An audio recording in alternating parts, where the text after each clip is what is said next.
welcome to Heirloom Ornaments. I'm Stacy, and today I'm going to teach you how to crochet. Not just the pattern, but how to crochet. From the very beginning, what a hook is, what a pattern is, and we're going to end up making a cute little coaster at the end. I'm going to break this down into 4 segments, and in the description I will link where each segment starts in case you want to skip ahead or replay a part. The 4 sections will be: to start, supplies, all the different supplies you will need, and maybe some you might just want for fun. Then we'll move into yarn, the different types of yarn.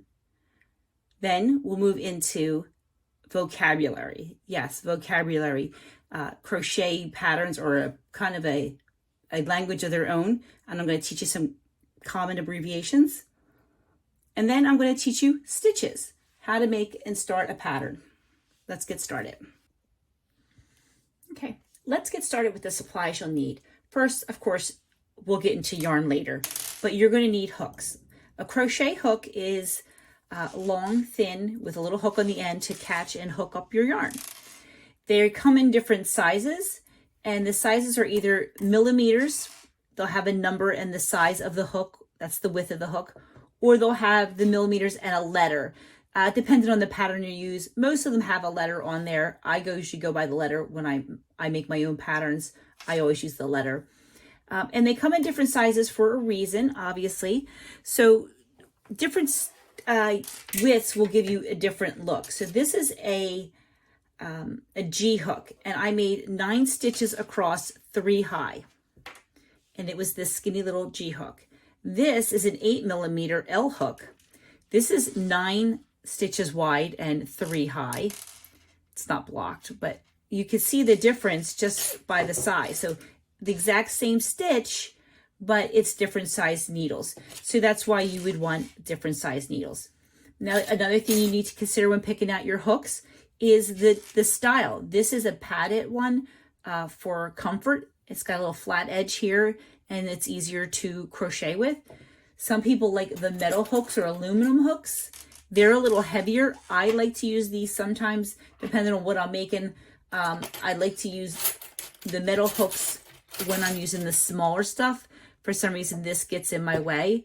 But when I'm doing a blanket and I'm going to be crocheting for a while, I want this one to be a little bit more comfortable. You can also get plastic or lucite. And again, they come in all different sizes, all the different types of material come in all the sizes. Another, oops, sorry, so loud. Another type I don't have to show you is either wood or bamboo. They're nice too, especially if you have arthritis. They'll help, they stay warm. So moving on to the next supply we might need would be stitch markers. And a lot of people might not be familiar with stitch markers if you're not into crocheting. So I want to point them out to you. What they do is they mark your stitches. I personally like to use them when I'm working in a round. So I chained up here, which we'll get into what that means later. And I want to go back into that chain. So to show me where I need to go before I went on, after I chained that up, I stuck that stitch marker there. So then when I was done my row, I knew exactly where I had to go next. So that's a nice feature. Now, if you don't have stitch markers, another thing I will do sometimes if I don't have them is I'll take a contrary color and I'll just stick that in its spot. I'll just stick it through there. And then I could see my stitch too. Another supply we use often in crochet, obviously, is scissors. These are my little fold-in scissors. They come out and they fold up to be like this. I carry these with me in all my crochet bags. This bag is nice. This bag actually came with the hooks, the stitch markers, some darning needles, some bobbins, a couple other little things. And I'll link that one in the description because I really like this set. But if you don't have a crochet bag, like let's say you bought them individually because you're only buying a hook at a time because you're just starting and you're brand new, because sometimes you buy them, they come in these little bags like this. My other crochet bag, because I have tons of them, is just an old makeup bag. It's a nice, the cylinder one. I like this one. So you can find all kinds of ways to store your stuff. Another thing you will need is tape measure. A lot of patterns will ask you or tell you to crochet to something so many inches wide. Or so many inches long. So it's always good to have tape measure. Any crafting you do, you probably have that, especially if you're a sewer or whatnot. Another thing that you will need are darning needles. Darning needles are just like a regular needle, only they're just really big. I don't know if you can see it's a big eye, so you could put the yarn through there, and it's also bent a little bit, so it's easier to get into your stitches. And what that is for is if you're weaving in your ends. And what that means is when you have a pattern and you change colors, or at the beginning or start of the pattern, the end, you want to weave it in so you don't see it. Other supplies you probably won't use for a while. These are called bobbins. These are if you're making, if you're doing a pattern that changes colors as you go and you want to change it to be whatever color you want. It's nice to have several bobbins going. Another thing you don't need to have, but I absolutely love, is my yarn bowl. This is from my new niece. It's when you use scrap yarn, and you know I use a lot of scrap yarn, it just kind of keeps the ball from rolling away. It's super cute. I love that. Another thing I don't have to show you, because I don't use, is rings. Sometimes they'll have a ring that holds the yarn, which is not really necessary. I've never used one, but it's nice to know that that's an option. So the other supply that you need is yarn. So let's talk about yarn now. And now we're going to talk about my favorite part of crochet is yarn. I love yarn. I have so much yarn. I do a lot of things with yarn more than just crochet. And I save all my scraps. So if you eventually you'll have a nice big scrap basket like any other good crocheter would have. It's all my scraps at the end of a project. I roll them up and I save them. Sometimes I make little things like coasters. I'm sure over the holidays you've seen me make a lot of things. But there is so many different types of yarn. It can be overwhelming the first time you go to a yarn store and you want to buy yarn to make a project. You don't know what you need to get. I'm going to break it down for you. And most times you can find out exactly what you need by reading the label. A lot of times, not a lot of times, all the times, they're assigned either a number or a weight. So this is a medium 4 worsted weight. Worsted weight, sport weight, lightweight. These are the different textures and thicknesses of the yarn. And if you don't know what yarn you need for your project, you can easily find out. One, the pattern will tell you what's the best yarn for the result that you're getting. So they'll have a picture of a pattern. They'll say, we use this such and such yarn. And that's what you want to look for in the number or in the wording. Also on here, and I don't know if you can see this, it tells you that this is best to use with a 5mm or an size 8 hook for a US hook. This is the type of, it can be washable. It's machine wash and dry. This is made of acrylic, and a lot of them do tell you all the stuff that you need to know. So this one, again, this is machine washable. This is a worsted weight yarn. It's acrylic. It's machine washable, and then a 5mm because it's a little thinner. Another thing you want to look for is a lot number. If it has it, this one is no dye lot. This one has a lot number. What that means is the color is different. These are dyed this color. This is an acrylic yarn that's this color no matter what you get. If you run out and you go back to the store for more, you're going to pick up the same color. However, something like this that has a lot number, the color is dyed this way. So if you run out and you go back to get it, it's not going to be the exact same. You might think it is, but let me tell you, there's about 10 different shades of white. Even if you got bright white and it's not the same, if you put it on a pattern, you'll see it look different as you're doing it. So when you're picking up yarn for a pattern, always make sure you buy enough. I tend to buy a little extra, which is why I have so much yarn. And when you pick up the yarn from the bin at the store, be sure to see that it has the same lot number, because there could be 20 of these, 10 have 3099 and 10 could have 4855, meaning they were dyed in separate batches. So they're not going to be exactly the same, but they're going to be very close to the same. So that's the different weights of yarn. The other types of yarn you have are different colors. So when something says it's solid color, obviously you know what a solid color is. They're the solid colors. The other type of yarn that you could get is called variegated. Variegated means it will change colors as you go very quickly. If you've seen the pattern I did with the snowflake blanket, the edges, it constantly was like a marbly kind of color. So that's what you get with variegated yarn. This is called cotton cakes. Cake yarn is what it is. This is Karen's cotton cakes, but cake yarn is where it changes colors, and this is what I'm obviously using.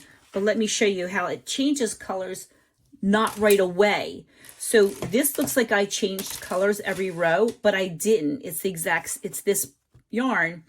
It changed as I went along. So I got full rows, sometimes 2 or 3 rows.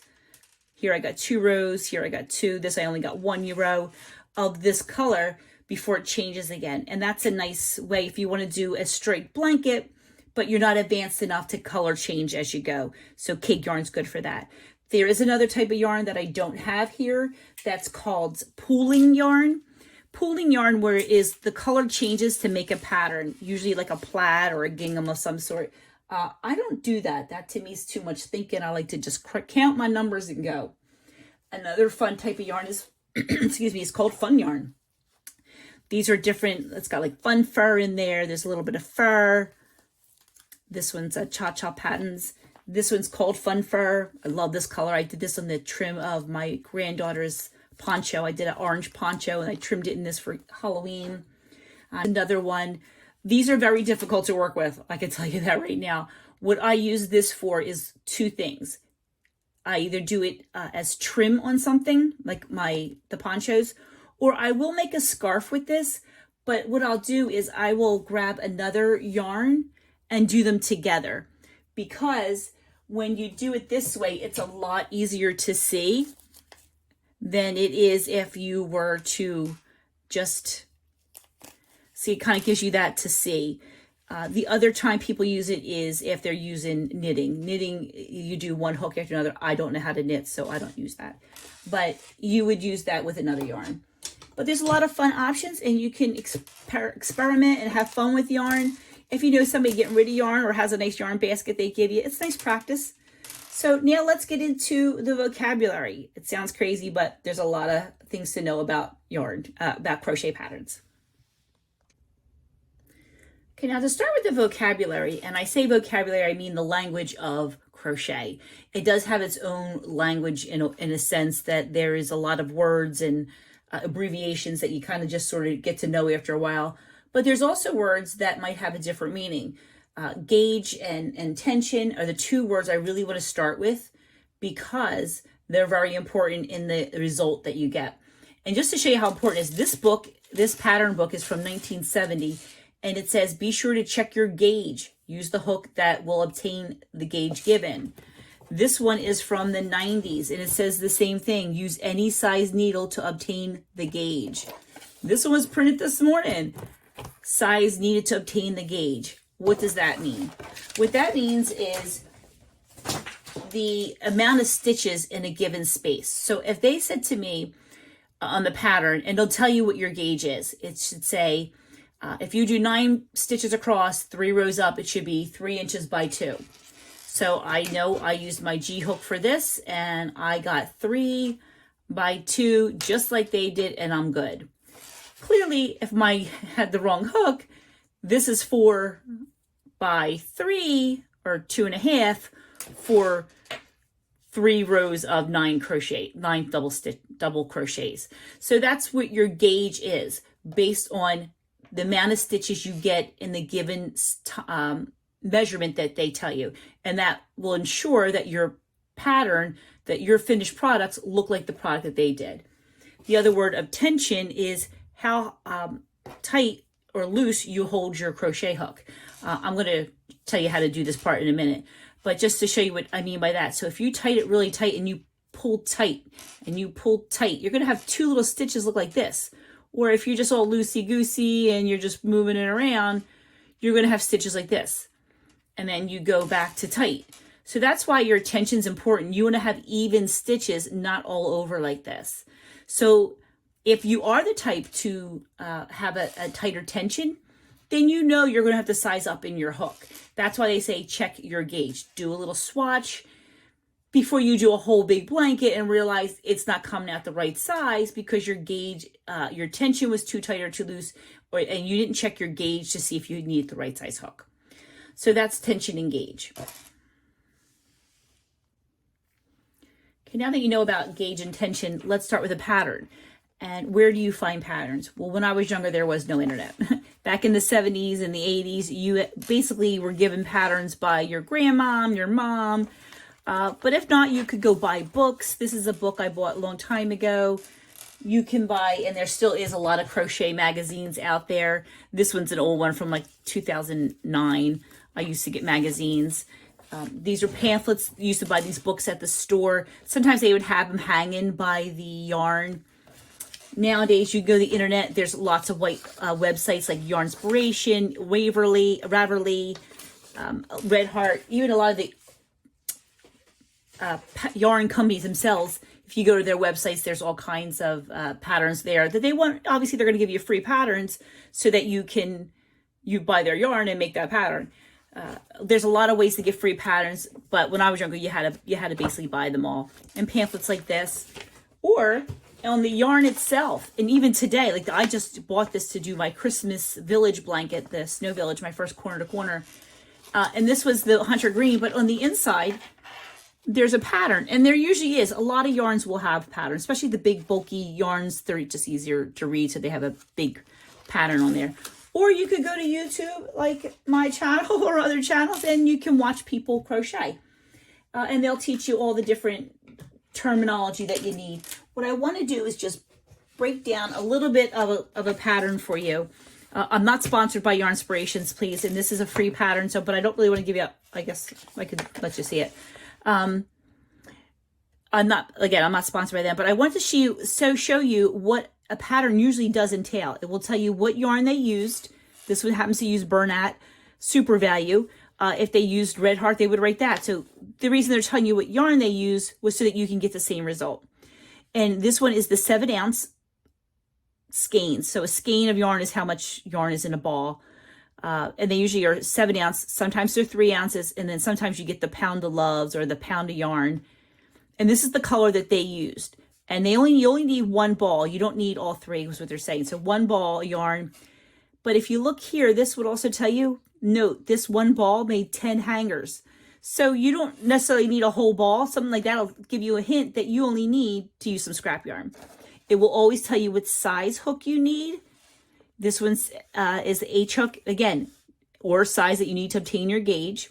And then they'll tell you what else you need. In this case, you happen to need the hangers. And then they will always have a little box of the abbreviations they used. The only time you don't see this is if it's one of those printed patterns on like Pinterest. Some people on Instagram will put small little patterns, and they don't always have the abbreviations spelt out for you, but you can always find them in a lot of places.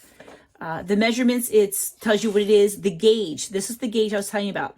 So for 13 single crochets and 14 rows, should be 4 inches. So that's a pretty, like they're smaller stitches. So they're telling you how big your little square should be. It should be 4 inches if you did that. So if you know you crochet tighter or looser, you're going to adjust your hook size.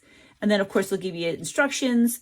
And then they'll tell you row by row. This only happens to be one row. Let me see if I have a different one to show you, a little different.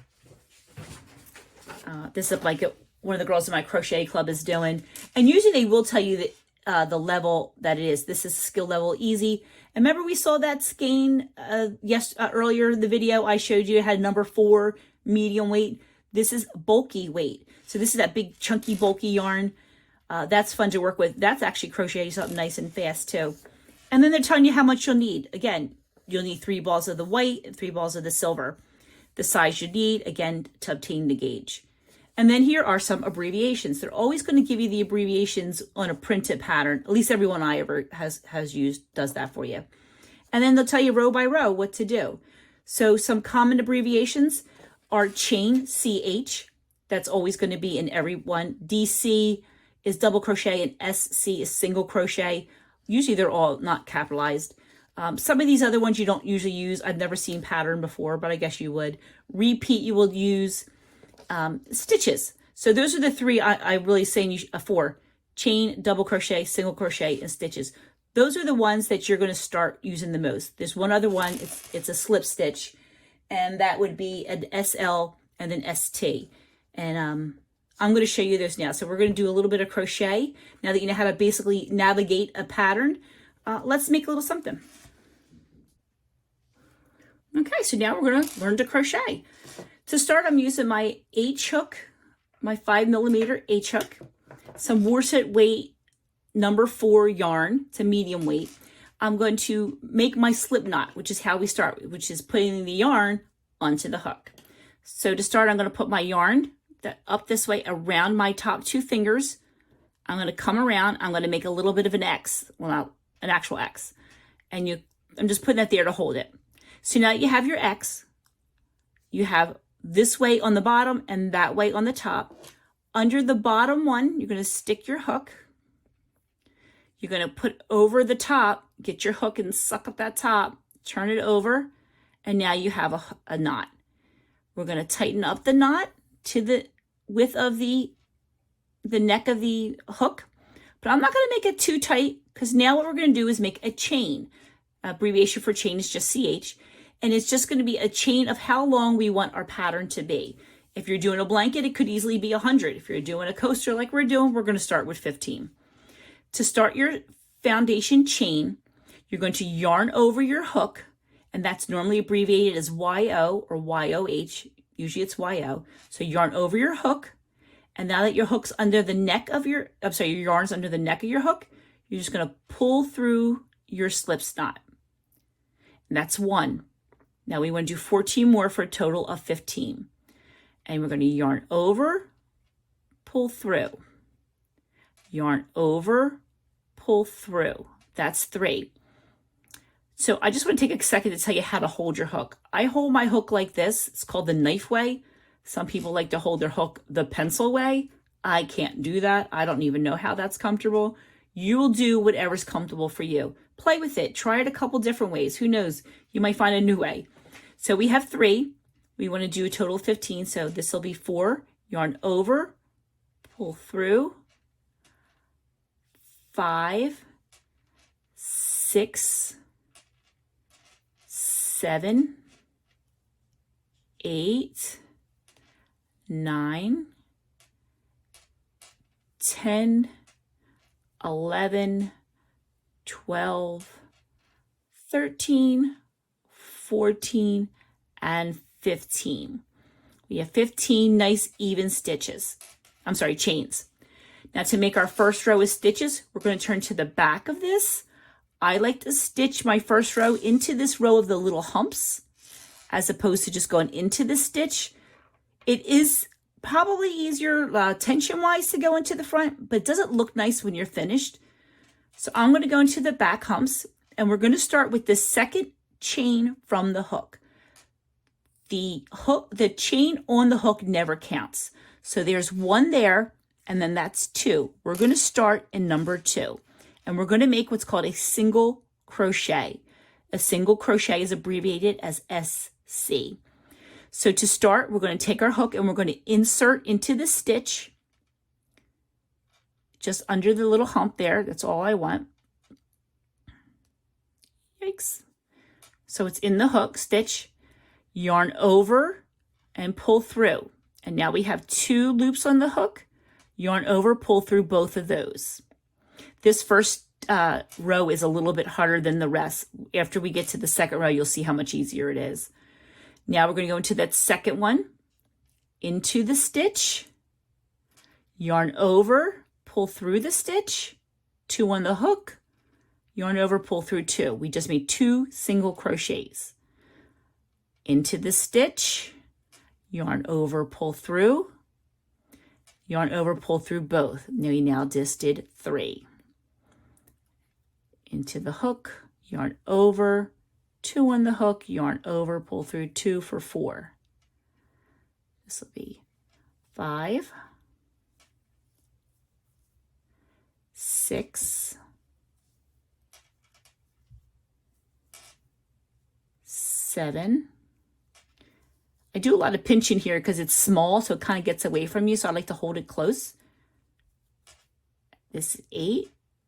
Insert, yarn over, pull through, yarn over, pull through.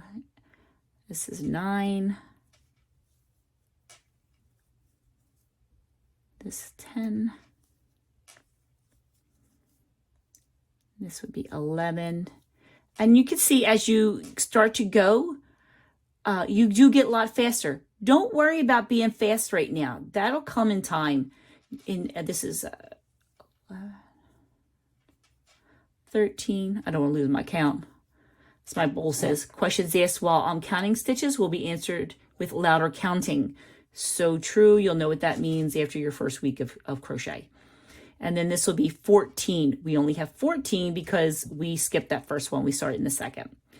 So now you can see I have a nice even set of stitches right across, nice and easy. To do my second row, I'm going to turn my work, and now I'm going to go this way. And to start, I'm going to chain up 1. Remember the chain we made to start? You're just going to do the same thing, chain up 1. And this counts as nothing. Sometimes it'll count as something. In my case, it will not. I'm going to do now 14 single crochets across, which is the same stitch we just made. But now it'll be a lot easier because see, there's that V and it's a lot easier to go into that stitch. See that little stitch right there? It's so much easier now. So we're going to insert into the stitch, yarn over, pull through, 2 on the hook, yarn over, pull through both. It's 1 into that stitch, yarn over, pull through, yarn over, pull through 2. Go back into the next stitch, yarn over, pull through, yarn over, pull through 2. See the stitch there? Insert the hook, yarn over, pull through, yarn over, pull through. And we're going to do that all the way across. Again, take your time, take your time. Don't worry about going fast now. You can go fast later. If you have to unravel this and start 20 times, that's fine. Do it as many times as you need to until you're comfortable with it. And then you'll get like a rhythm and start flowing. Again, into the stitch, yarn over, 2 on the hook, yarn over, pull through both. This is exactly what we did on the first row. But I'm going to do this all the way across with you until we get to the end. And then I'm going to show you the end and how we'll do our next row. And stick it in there again. And see how this last one looks a little curved, but you can still see that it's the V of a stitch. That's our end one, so make sure you get through both. So easy to go in the middle, but we want to make sure we get into both sides of the V. Yarn over, pull through. Now we're going to turn our work, but I'm going to do a different row this time. I'm going to teach you a double crochet. To start, instead of chaining up 1, we're going to chain up 3. So it's yarn over, 1, 2, and 3. This will count as a double crochet. Remember before the other row, I didn't count it as anything because I was just turning. But now I want this to be an actual stitch. So this will be count as a double crochet. So then the next one, we're going to do our second crochet, double crochet, because technically this is the first one. So to make a double crochet in this next stitch, we're going to yarn over, then go into the stitch, yarn over, pull through. See how we now have 3 on the hook? We're going to yarn over, pull through 2, and then yarn over, pull through 2. And that is a double crochet. So again, yarn over, into the stitch, yarn over, pull through. We have 3 on the hook, yarn over, pull through 2, yarn over, pull through 2. Yarn over, into the stitch, yarn over, pull through. Whoops, let me get some more slack here. Yarn over, pull through 2, yarn over, pull through 2. And we'll do another one. Yarn over, into that stitch, yarn over, pull through, yarn over, pull through 2, yarn over, pull through 2. It's kind of like the same as this single, but we're just adding the yarn over, so that's why we have more to do. Yarn over into the stitch, yarn over, pull through, yarn over, pull through 2, yarn over, pull through 2. And we're going to do this all the way to the end. Pull through 2, pull through 2. Yarn over, into the stitch, pull through 2, pull through 2. It's nice and easy. Again, take your time. I find for some reason to do a double crochet easier than a single. I think it's the rhythm for me. And I love the counting, and I love the way they come out nice and tall. You will find you have a favorite stitch. Last one, don't forget that last one. See it right there. Yarn over and just into the stitch. yarn over, yarn over, yarn over. Let's make it back to another single crochet. So we're going to turn our work, chain up 1, and we're going to repeat rows 1 and 2. Let's do that again. Into the stitch, yarn over, and yarn over, pull through 2. Again, we're just doing a single crochet now.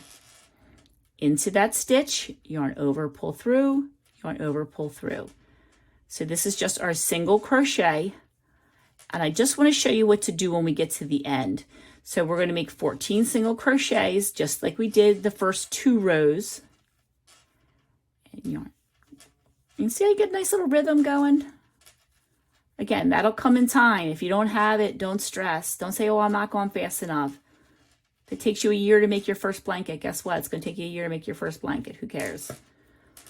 You'll find that's why I like to do little projects like coasters and cozies, because I like something to finish. It took me a while to be able to do a blanket in a day. Yarn over. Now, see how we get to this last one? We said this was our chain up 3. 1, 2, 3. That counted as our first double crochet. So now we need to go into that top chain and put our hook in there. And honestly, this is where we could use the stitch marker. Yarn over, pull through, yarn over, pull through. So now what we have is 2 rows of singles, a row of double, a row of single. Let's do another row of single. I'm sorry, I chained up 1 already before I turned. Sometimes I do that, but chain 1 and turn, or turn and chain 1, still the same way. And then we're going to go back into this first one this time like we did the first 2 rows, because we didn't count this chain 1 as anything.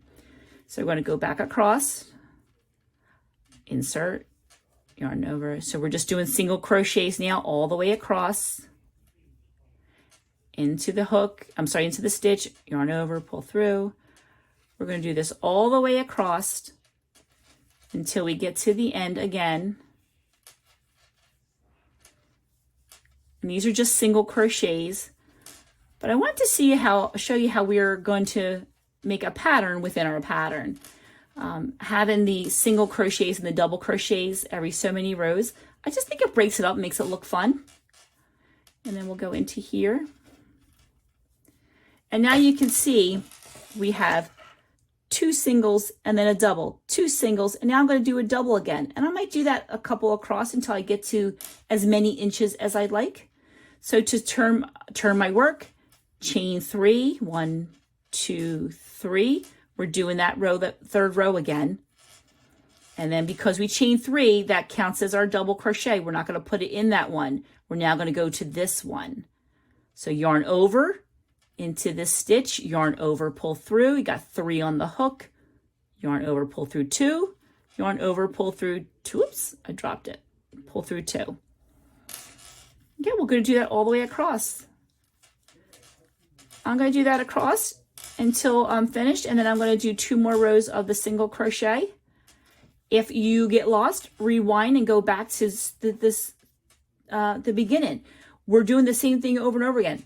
2 singles, double, 2 singles, and a double. And I'm going to end with my 2 singles. So I'm going to meet back up with you at the end. I'm going to let you practice this as many times as you want. Okay, now I've gone as far as I wanted to. I have 2 rows of singles, a row of double. I did that 1, 2, 3 times. And then I finished with 2 rows of single. Now that I've gone 13 across, I have 1 left, but I want to show you how to finish off or fasten off, which would be like usually F/O or, yeah, that's usually how they, I'm going to go into my last stitch, yarn over, pull through, yarn over, pull through. Now I'm done. So now I just want to do 1 little chain, take my super cute little scissors and cut it off. And that's it. You pull it through, zip right through. And that's how you finish off. Now, remember I told you about the darning needles, what you want to do with your ends to weave them in.